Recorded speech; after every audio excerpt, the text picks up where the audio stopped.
Terima kasih pemirsa Anda kembali bersama kami dalam segmen Market Buzz dan kita masih akan berbincang bersama dengan Mas Raga Juniko yang merupakan research analis dari MNC Sekuritas. Dan sebelum kita lanjutkan perbincangan, berikut kami tampilkan saham pilihan yang sudah kami rangkum dalam grafis berikut ini. Sumbernya tentunya dari MNC Sekuritas.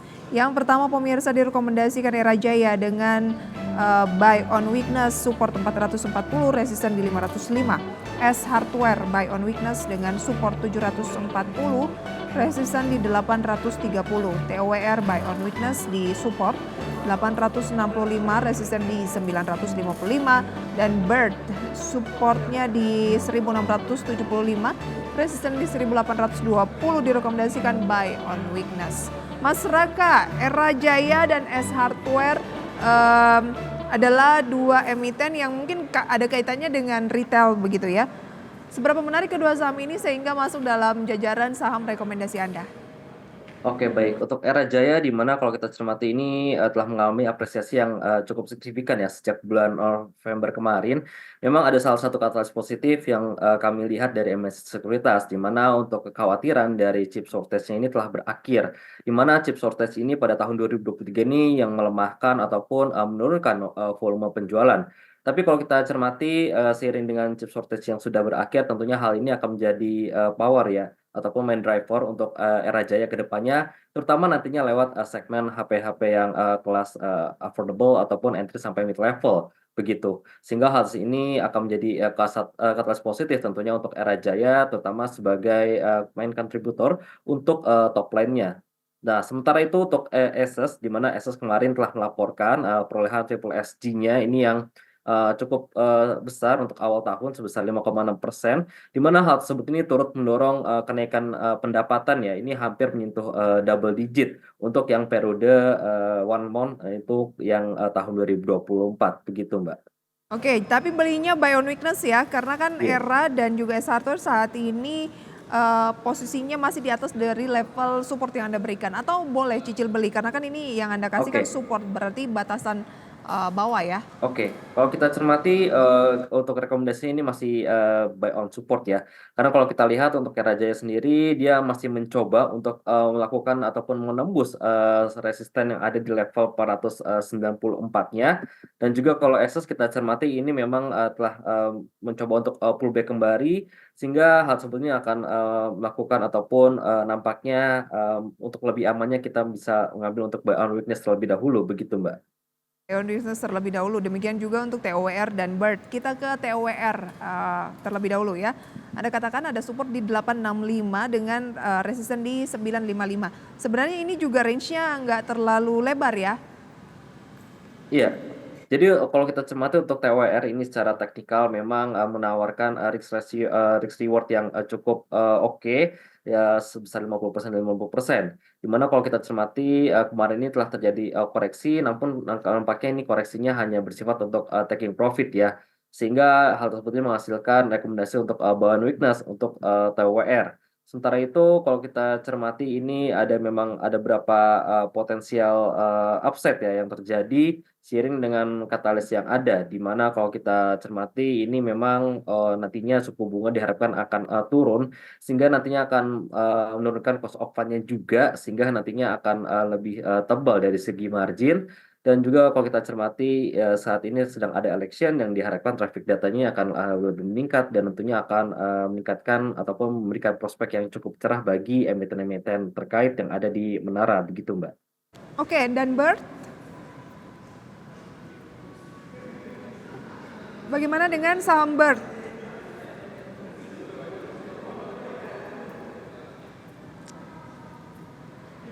Oke Mas Raka, bagaimana dengan saham Bird? Oke, untuk saham Bird kalau kita lihat di mana Bird ini memang sedang mengarah ataupun sedang berada pada uptrend jangka menengahnya. Dan kemarin ini telah terjadi yang namanya pullback juga di sekitaran resisten di level 1820.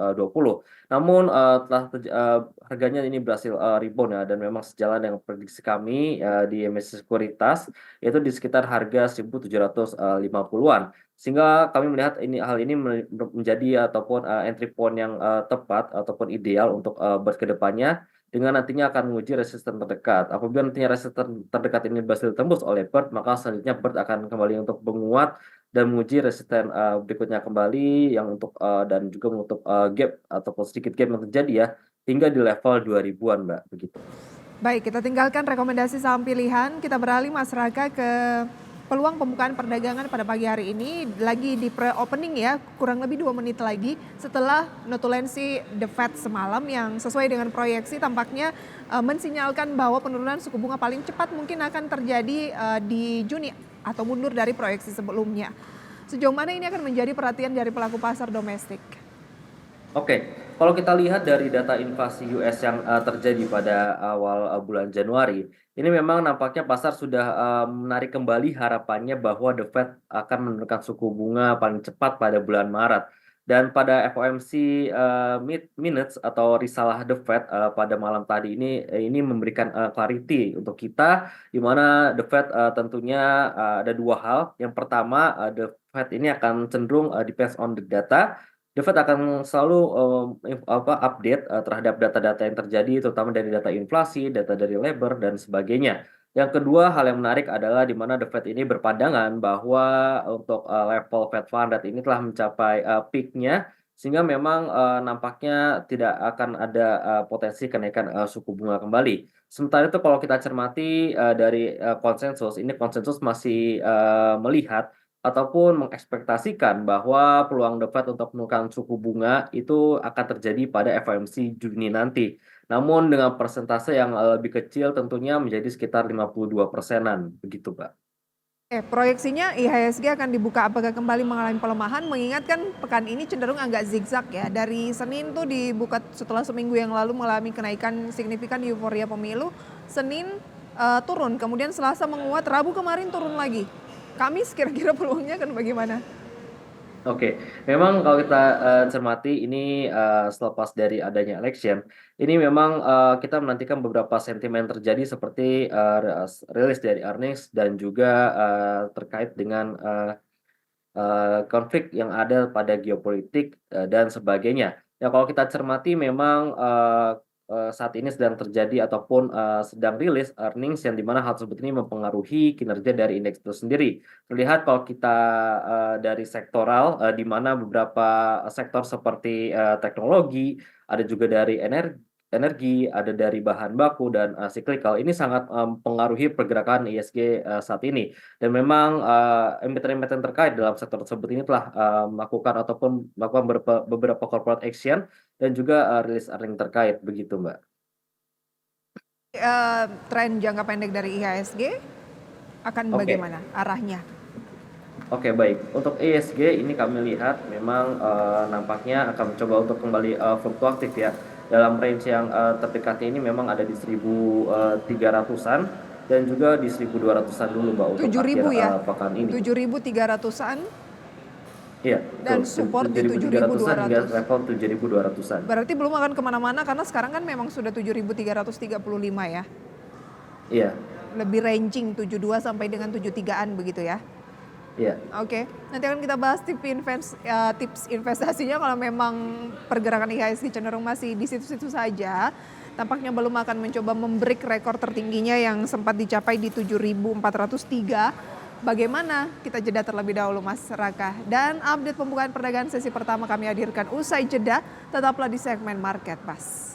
Terima kasih pemirsa Anda kembali bersama kami dalam segmen Market Buzz dan waktu menunjukkan pukul 9:04 waktu Indonesia Barat dan berikut adalah update pembukaan pada sesi pertama pagi hari ini Kamis 22 Februari 2024 di mana IHSG turun tipis 0,12% di 7.343 dan nilai tukar rupiah terhadap dolar Amerika Serikat terpantau melemah di 15.649. Saham-saham yang menjadi top gainers based on value pemirsa antara lain adalah MTWI atau Malaka Trust Wuwungan Insurance Tbk yang menguat 11,24%. Kemudian ada ALII Angkara Logistik Indonesia yang juga merupakan emiten yang belum lama IPO di bursa naik 10,74%. PTPS pemirsa HAIS, MPIX, VKTR, Ayam, Inco dan juga Suri masuk dalam kategori top gainers dan top losersnya pemirsa adalah Widi, maksud kami GRPM atau Graha Prima Mentari, TNCA, UVCR, AHAP, Unik, ACRO, dan PMMP. Atau seperti selengkapnya dapat Anda saksikan pemirsa di aplikasi online trading Anda masing-masing ya. Dan kembali kita akan berbincang bersama dengan Mas Raka dari MNC Sekuritas. Mas Raka, dengan Anda mengatakan bahwa range IHSG kayaknya masih di 7.200 sampai 7.300-an, artinya belum kemana-mana saat ini, dan berarti itu tandanya kan sekarang IHSG di 7335, lagi di level tinggi-tingginya begitu ya. Apa sih yang menjadi sentimen utama Anda melihat bahwa range-nya masih di 72 sampai 73? Oke, baik. Ada beberapa sentimen ke depan, di mana kalau kita lihat ini nantinya akan berganti minggu dan berganti bulan ya. Dan biasanya untuk awal bulan ini akan rilis beberapa data-data makroekonomi, sehingga pasar akan mencoba price in terlebih dahulu, terlebih dengan ada beberapa ekspektasi konsensus, seperti dari pasar ketenagakerjaan dari US, di mana nanti malam akan diumumkan klaim pengangguran awal yang diekspektasikan akan untuk meningkat sedikit dari realisasi minggu sebelumnya. Namun hal tersebut ini tentunya akan memberikan dampak ya, terutama dengan risalah FOMC The Fed semalam yang kembali menegaskan bahwa The Fed itu akan fokus ataupun depends on data. Dan memang hal tersebut ini membuat segala sesuatu yang tadinya good news ini bisa menjadi bad news, terutama dengan adanya keputusan ataupun statement dari The Fed semalam. Selain itu juga kalau kita lihat ini kenapa rate dari IHSG ini akan cenderung fluktuatif di level 7.200 dan di 7.300. Hal ini sering dengan rilis earnings dari beberapa emiten yang memang nantinya akan serentak ini seminggu deadline-nya tuh di akhir Maret begitu, Mbak. Oke, itu dia analisisnya untuk indeks harga saham gabungan ya. Dan kalau mencermati pembukaan perdagangan pada pagi hari ini, saya melihat beberapa saham di sana yang mungkin menarik perhatian. Inco mungkin ya, Inco pada pagi hari ini masuk dalam top gainers atau Vale Indonesia setelah yang divestasinya akhirnya kayaknya makin dekat untuk benar-benar sah, dikuasai sekitar 35% oleh pemerintah atau melalui Mind ID. Sejauh mana Anda melihat Inco ini menarik untuk dicermati atau agak telat karena kan beritanya juga sudah di price in atau seperti apa? Oke, memang kalau kita cermati untuk info ini memang kemarin ada kabar tentang mengenai kepastian untuk divest. Namun balik lagi di mana untuk divestasi tersebut ini tidak akan membuat ID-nya ini jadi suatu pengendali ya. Karena memang owner ataupun shareholder existing-nya ini tetap akan menjadi pengendali. Nah, lalu untuk info apakah menarik atau tidak, kami dari MNC Sekuritas ini merekomendasikan hold ya untuk info di level 3.850. Hal ini memang seiring dengan dari harga nikel, di mana kita lihat info ini sangat related pergerakannya dengan harga nikel global, dan memang kedepannya ini harga nikel diekspektasikan masih akan terus untuk softening ya, seiring dengan supply yang terjadi ini meningkat drastis, dan juga kalau kita cermati adanya bahan ataupun pengganti dari pembuatan baterai itu dari LFP begitu, Mbak. 3.850 tadi adalah level Untuk target price dari Inco itu sendiri. Oh, berarti sangat dekat ya, kan sekarang juga Inco sudah di kisaran level tersebut 3.840. Ya, jadi kalau kita cermati itu alasan kenapa kita memberikan rekomendasi hold untuk Inco. Namun ya. memang kalau secara teknikal ini memang menarik karena Inco ini ada gap di sekitar level 3.900-an, Mbak, begitu. Baik, itu dia untuk Inco. Kemudian menarik juga mungkin mencermati VKTR Teknologi Mobilitas atau VKTR yang hari ini naik 13,33%, masuk dalam salah satu emiten di pembukaan perdagangan dengan nilai transaksi yang cukup signifikan, hanya kalah unggul dibanding BRI, BCA dan juga BMRI yang memang ya notabene turnover atau nilai transaksinya ya biasanya memang paling dominan. VKTR semenarik apa menurut Anda? Oke, memang kalau kita cermati VKTR ini ada sentimen positif ya dari adanya joint venture dengan strategis dari mobil EV-nya, Dan memang kalau kita cermati seiring dengan pulihnya mobilitas masyarakat, tentunya hal ini akan menjadi emiten katalis positif untuk emiten-emiten transportasi seperti yang Bird yang saya rekomendasikan tadi. Namun kalau kita lihat ini memang kenaikan harga ini telah cukup signifikan dan dikhawatirkan nantinya akan menimbulkan aksi taking profit begitu Mbak. Oke, jadi apa rekomendasi untuk VKTR? Oke, untuk rekomendasi untuk VKTR ini kalau kita cermati secara teknikal harus diperhatikan untuk level stop loss-nya yang berada di level 148 ya Mbak. 148. Ya. Oke, lebih menarik VKTR apa IMAS? IMAS juga hari ini naik 4%. Oke, kalau kita cermati untuk based on value dan volume ini lebih prefer di IMAS ya. Karena kalau kita lihat IMAS ini pun secara teknikal dia telah mencoba untuk menembus confirm dari resisten yang terjadi di level 5.520 dan hal tersebut ini diikuti oleh kenaikan harga dan nampaknya nanti akan mencoba untuk mencoba kembali mengatasi resistennya di level 1650. Apabila nantinya level 1650 ini berhasil ditembus tentunya oleh IMAS itu, maka nantinya IMAS akan berpeluang kembali untuk menguat hingga menguji area resistance berikutnya di level 1800-an, Mbak.